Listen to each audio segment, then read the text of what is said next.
Money. Picture this. You finish a long week at work, check your phone, and see your paycheck finally hit. It says $2,000 earned. You feel relief for about half a second. Then you look closer and realize your account is lighter than expected. Taxes, deductions, contributions. A chunk vanished before you even touched it.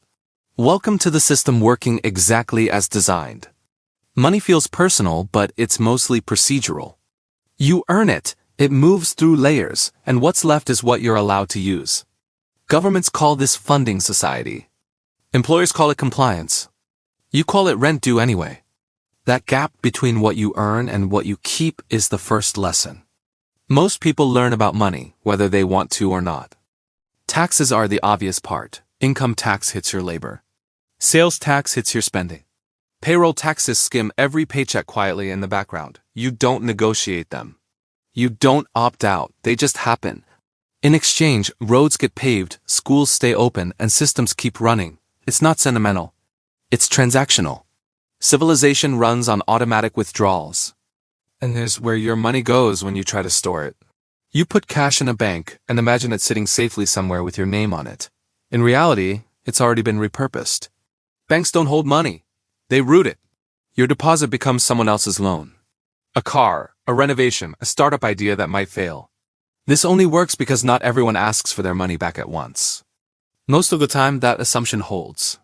Interest is what makes this whole arrangement move. Borrowing means paying extra later. Saving means earning extra slowly. It's the price of time. Simple interest is predictable and boring. Compound interest is patient and aggressive. It grows quietly, then suddenly. On debt, it punishes hesitation. On investments, it rewards it. Same mechanism, different side of the table. Inflation is the part no one announces. Prices rise, portions shrink, and your money buys less than it used to. Nothing breaks. Nothing crashes. It just erodes. Inflation happens when too much money chases too few goods, or when producing those goods becomes harder. A little inflation is expected. Too much turns savings into a losing game. When inflation heats up, borrowing gets expensive. Interest rates rise, spending slows, businesses pause. That slowdown is called a recession when it lasts long enough. Jobs disappear. Markets fall. Confidence drops. Recessions aren't accidents. They're pressure releases. Painful resets that follow periods of excess. They end, but unevenly. Through all of this, your credit score watches silently.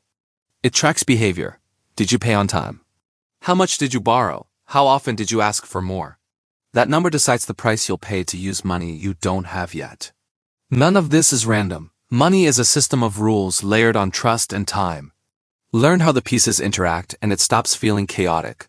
Ignore them and they still work anyway. Money itself is the strangest part of the whole system. Not how much you have, but what it actually is. $1 is invaluable because of the paper it's printed on. It's valuable because everyone agrees to treat it seriously. That's it. No agreement, no value. The same piece of paper becomes a receipt, a coupon, or trash depending on collective belief. Governments issue currency. Central banks manage how much of it exists and how fast it moves. Too much money in circulation and prices drift upward. Too little and economic activity freezes. The goal isn't perfection. It's balance. When that balance slips, people feel it long before charts catch up. Groceries get expensive. Rent stretches paychecks thinner. Suddenly, doing nothing with your money becomes risky. That's where investing enters the picture. Investing is the act of refusing to let money sit still. Instead of letting inflation slowly shave off its value, you put it to work somewhere else. Stocks represent ownership. Bonds represent loans. Funds bundle risk so you don't have to pick winners. Real estate turns shelter into an income stream. Different tools, same purpose. Make money grow faster than it decays. There is always risk. Prices move, markets dip, headlines panic. But risk doesn't come from movement, it comes from time wasted. The biggest financial mistake most people make isn't losing money. It's waiting too long to start. Compound growth doesn't reward intensity. It rewards consistency. Small amounts over long periods outperform dramatic moves made late. Value ties all of this together. Value isn't objective. It's assigned. A product, a service, A skill only earns money because someone believes it's worth paying for. Scarcity increases value, convenience increases value, perception increases value. Two items can be physically identical and priced worlds apart because humans decided one matters more. This applies to work too. Jobs aren't paid based on effort. They're paid based on leverage and replaceability. If what you do is hard to replicate or scales beyond your own time, it's rewarded. If it doesn't, income caps appear quickly. That's not a moral judgment. It's a market one. Time is the quiet multiplier behind every financial outcome. Earned income is linear. Invested income compounds. One depends on hours. The other depends on patience. This is why people with ordinary salaries can end up financially secure while high earners sometimes struggle.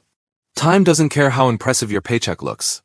It only cares how early and how consistently money is allowed to grow. All of these concepts overlap constantly. Taxes reduce income. Banks redirect savings.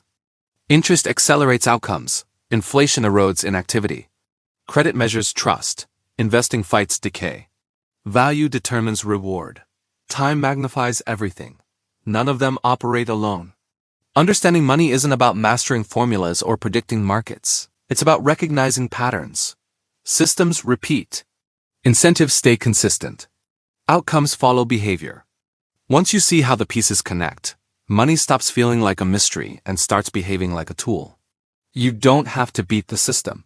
You just have to stop pretending it doesn't exist.